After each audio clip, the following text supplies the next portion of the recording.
പലപ്പോഴും വിശ്വാസി എന്ന പേരുണ്ട്. വിശ്വാസി എന്ന പേര് ഒരു വിശ്വാസിക്ക് വരാൻ കാര്യം എന്താണെന്നറിയാമോ? അവൻ വിശ്വസിക്കുന്നത് കൊണ്ടാണ്.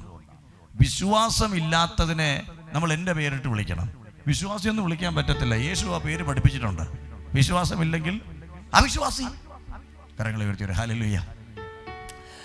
വിശ്വാസമില്ലാത്തവരെ കർത്താവ് തന്നെ പറഞ്ഞിട്ട് അവൻ അവിശ്വാസിയാണ്. ഇന്നിപ്പോൾ ടോട്ടലി എല്ലാവരും കൂടെ ചേർത്ത് നമ്മൾ വിളിക്കുന്നൊരു പേരുണ്ട് വിശ്വാസി. ആമേൻ.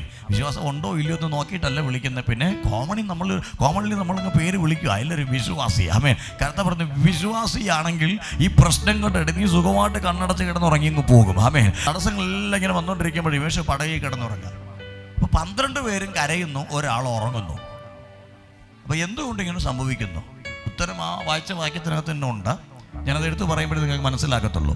12 പേരും പടകിനകത്ത് വെള്ളം കയറുമ്പോൾ എന്ത് ചെയ്യുന്നു? കിടന്ന് കരയുന്നു. പക്ഷെ ഒരാൾ മാത്രം തലയണ വെച്ച് സുഖമായിട്ട് ഉറങ്ങുന്നു. ഈ പ്രതിസന്ധികളുടെ ഇടയിൽ ഇത്രയും പ്രതിസന്ധി വന്നിട്ട് എന്തുകൊണ്ട് യേശു ഉറങ്ങി? ആമേൻ. മറുപടി ഞാൻ പറയാം. അതിന് അവസാനത്തിൽ ഇങ്ങനെ പറഞ്ഞു, നിങ്ങൾക്ക് ഇപ്പോഴും വിശ്വാസം ഇല്ലയോ? ഒരു കാര്യം ഉറപ്പോടെ പറയാം, വിശ്വാസം ഉള്ളൊരു വ്യക്തിയാണ് നീ എങ്കിൽ നീ സുഖമായിട്ട് ഈ പ്രശ്നങ്ങളുടെ ഇടയിലൂടെ നടക്കും.